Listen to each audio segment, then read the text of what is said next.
आज हम बात करने वाले हैं एक ऐसे केस के बारे में जिसने सिर्फ भारत को झकझोर कर ही नहीं रखा, बल्कि न्याय और महिलाओं की सुरक्षा पर जो पूरी बहस थी ना, उसका रुख ही हमेशा के लिए बदल दिया।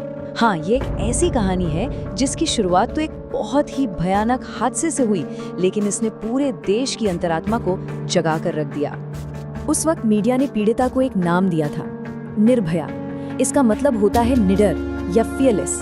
और अब देखिए, बहुत जल्द ही ये नाम सिर्फ एक पहचान से कहीं ज्यादा बढ़कर बन गया। ये उस हिम्मत और उस संघर्ष का प्रतीक बन गया जो किसी एक दर्दनाक घटना से कई ज्यादा बड़ा था। ये तो जैसे एक पूरे आंदोलन की आवाज बन गया। तो चलिए अब उस रात की बात करते हैं, वो रात जिसने पूरे देश को सन्न कर दिया था। तारीख थी 16 दिसंबर 2012 और जगह साउथ दिल्ली। उस रात जो कुछ हुआ वो कुछ इस तरह था। देखिए, रात के करीब 9 बजे एक आम सी बस यात्रा शुरू हुई थी, लेकिन कुछ ही देर में ये एक ऐसे डरावने सपने में बदल गई जिसके बारे में कोई सोच भी नहीं सकता था। और अपराधियों ने उन्होंने तो जैसे क्रूरता की सारी हदें ही पार कर दी थी। और ये कोई अचानक हुआ हादसा नहीं था। ये एक सोची समझी एक बेहद क्रूर हरकत थी। हमलावरों ने जिस तरह की बर्बरता दिखाई, उसने पीड़िता को इतने गहरे और जानलेवा अंदरूनी जख्म दिए जिनके बारे में सोचकर भी रूह कांप जाती है। इस भयानक हमले के बाद भी वो 13 दिनों तक अपनी जिंदगी के लिए लड़ती रहीं। एक अविश्वसनीय लड़ाई।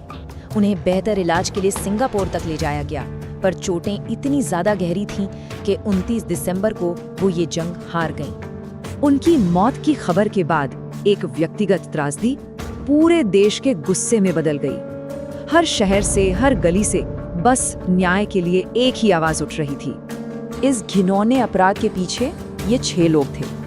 इनमें बस का ड्राइवर तो था ही, साथ में एक 17 साल का नाबालिग भी शामिल था। और इसी वजह से ये केस आगे चलकर और भी ज्यादा पेचीदा हो गया। इस केस की क्रूरता ने, आप कह सकते हैं, देश की आत्मा पर एक गहरी चोट की थी।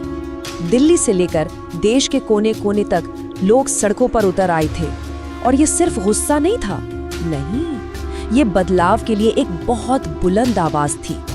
गिरफ्तारियां तो हो गईं, लेकिन इसके बाद शुरू हुई एक लंबी और बहुत ही उलझी हुई कानूनी लड़ाई।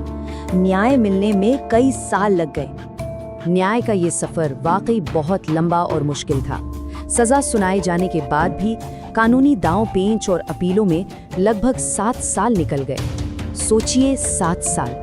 और फिर कई याचिकाओं के खारिज होने के बाद आखिरकार 20 मार्च 2020 को चारों दोषियों को फांसी दी गई। लेकिन अब आते हैं सबसे जरूरी सवाल पर कि इस केस ने भारतीय कानून और हमारे समाज पर आखिर क्या असर छोड़ा, इसकी लेगेसी क्या रही। वो जो लाखों लोग सड़कों पर उतरे थे, उनका वो गुस्सा बेकार नहीं गया। लोगों के दबाव ने सरकार और न्यायपालिका पर इतना जबरदस्त असर डाला कि सिस्टम को जागना पड़ा और बड़े कानूनी सुधार करने पड़े। तो देखिए, इसके बाद कई बड़े और जरूरी बदलाव हुए, जैसे यौन उत्पीड़न के मामलों के लिए फास्ट ट्रैक कोर्ट्स बने, रेप के खिलाफ कानून को और भी ज्यादा सख्त बनाया गया, और हाँ, जुवेनाइल जस्टिस एक्ट में भी बदलाव किया गया। लेकिन शायद सबसे बड़ा बदलाव ये था कि महिलाओं की सुरक्षा का जो मुद्दा था वो अब नेशनल डिबेट के सेंटर में आ गया था। तो आखिर में निर्भया की कहानी सिर्फ एक क्राइम की कहानी बनकर नहीं रह गई। वो हिम्मत की और अन्याय के खिलाफ लड़ाई की एक मिसाल बन गई। उनकी कहानी आज भी न जाने कितने सामाजिक आंदोलनों को प्रेरणा देती है और हमें ये याद दिलाती है कि बदलाव मुमकिन है।